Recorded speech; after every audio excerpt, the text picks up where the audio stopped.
All right, so let's talk about some supplies. I'm going to take a wild guess and say most of you have very limited budgets at this time, and spending is not just willy-nilly. So we have to be creative with how we're purchasing some things or acquiring some things, but also knowing if we are buying some things, it might just be cleaning equipment. So we're going to talk about both of those. I'm going to start with program supplies. So if you guys are not doing maker spaces, or if you've never heard of a maker space, I'd be happy to talk to you separately about that. But essentially, maker space is kind of a STEM activity where you put a bunch of materials and then you kind of give the kids a challenge, or you just let them make their own thing, or maybe they make something based on a book that they read. But it's a chance that they can just kind of build freely using, and I put here recyclables. So we try not to throw anything away if we don't have to. You'll see me cutting up boxes and egg cartons and pieces of plastic, anything I could find that could be transformed into a supply. We've been using that, and again, the kids love it because again, they get to make stuff anyways.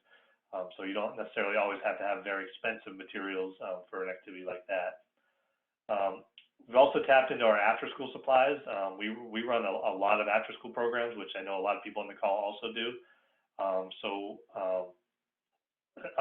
Since school most likely be canceled or probably already has been canceled in your state, we're just kind of taking away some of the supplies that we already had at those sites. Sometimes you can work with the school if you can't get back in, or if you have it at your branch. We've just been kind of burning through some of those, knowing that they're available. I put on here spring cleaning. So I know that everybody probably has, an old closet full of things, or they have old supplies that they've just been meaning to throw away. And there's a good chance to, again, repurpose them. So, if you've got a board game that has missing pieces, but you just haven't thrown it away yet, then now's a good time to take those pieces and put them in your makerspace area or do an art project with them. If you've got books that have pages or the covers are ripped off, we don't need to throw them away right now. We can maybe rip out those pages and turn them into a literacy activity or a scavenger hunt or something like that. Again, just kind of going through those areas that normally, some people like to hoard things anyway. So if you have those areas that you're building, now's a good time to kind of see what is available so that you can use those rather than buying new things. And as always, donations. I mean, if you're able to get donations from families or local businesses, a lot of companies, whether it's the hospitals or banks or in your area, a lot of those people, or grocery stores are stepping up a lot. So don't be afraid to ask for donations during a time like this as well.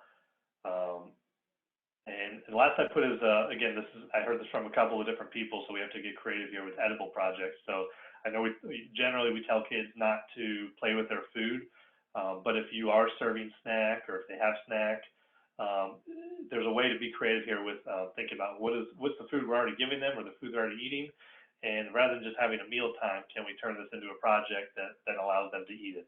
Obviously, you want to make sure everything is clean and sanitary and things like that, but it just gives the kids a chance to have a little bit of fun while eating their snack. But again, if that could be turned into some sort of an art project, that's just replaced art supplies on your schedule. Next, a couple ideas for cleaning supplies. So I know this is a tough one all across the country because basically all the shelves have been wiped out. So how do we make sure that, especially if we're doing this for another 5 to 6 weeks, that we have enough cleaning supplies to run safe and healthy camps?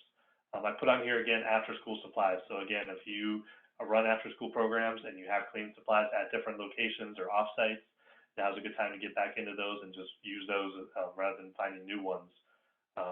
Branch surplus. Majority of our branches are closed right now, aside from childcare. So if they have stuff in their cleaning supplies that you can use, I know a lot of people have taken wipes off of the wellness floors and they're using those to wipe down toys and things.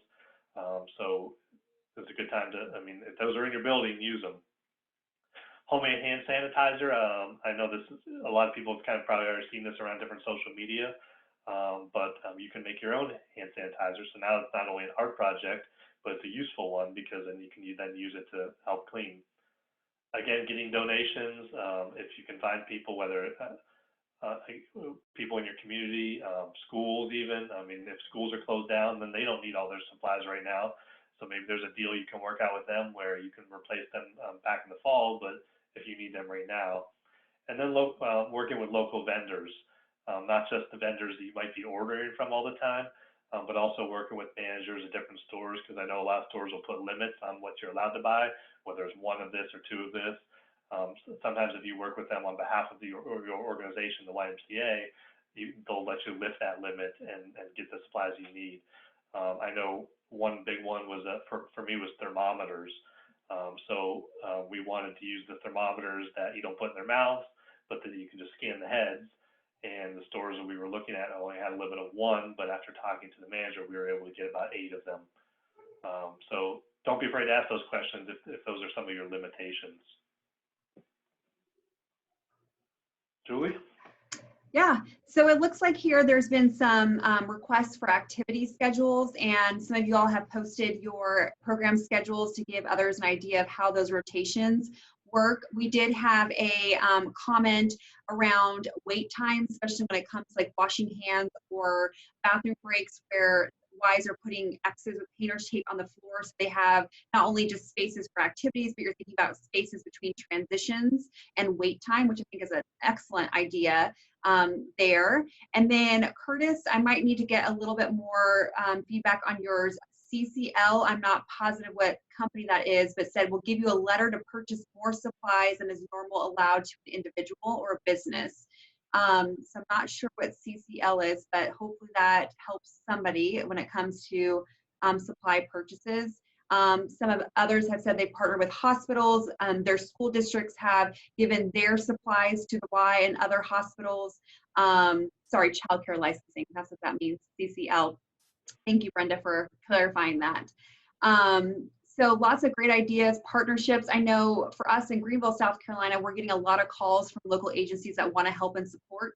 One of the things we said to one of our agencies was we just need supplies for individual kits that Chuck had talked about earlier, and they donated about $3,000 worth of supplies and ordered everything for us. So sometimes people are just wanting to help, and I think it's okay to say what you need to help to get the supplies that you need to run a safe environment. And that is it from the chat box.